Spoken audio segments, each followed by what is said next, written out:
प्रयागराज में महाकुंभ के भव्य आयोजन के बाद अब संगम की रेती में नई संभावनाएं जन्म ले रही हैं।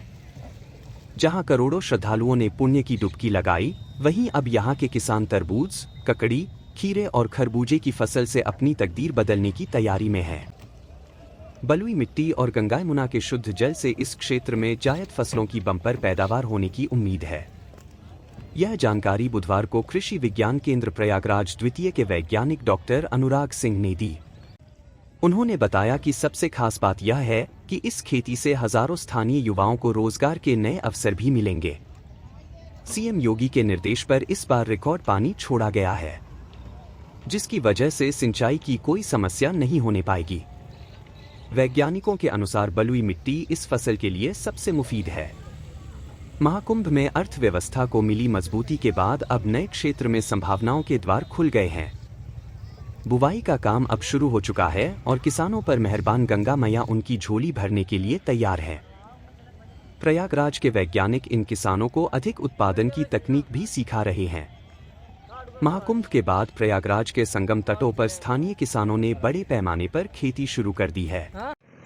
गंगा पार, यमुना पार, झूसी, फाफामऊ और जसरा क्षेत्र में किसानों ने तरबूज, ककड़ी, खीरे और खरबूजे की बुवाई शुरू कर दी है। प्रयागराज के वैज्ञानिक उद्यान डॉक्टर हिमांशु सिंह के अनुसार यहाँ की बलुई मिट्टी इस तरह की फसलों के लिए सबसे उपयुक्त होती है। सीएम योगी आदित्यनाथ के निर्देश पर इस बार गंगा, यमुना में रिकॉर्ड मात्रा में पानी छोड़ा गया है, जिससे किसानों को सिंचाई की कोई समस्या नहीं होने पाएगी। जायद फसलों की खेती से न केवल किसानों को फायदा होगा, बल्कि हजारों स्थानीय युवाओं को भी रोजगार मिलेगा। इस फसल से किसान एक महीने में 5 लाख रुपए तक की कमाई कर सकते हैं।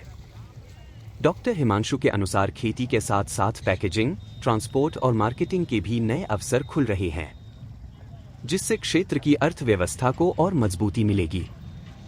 महाकुंभ ने प्रयागराज ही नहीं, प्रदेश की अर्थव्यवस्था को नई ऊंचाइयों तक पहुंचाया है। अब इस भूमि से कृषि की एक नई कहानी लिखी जा रही है।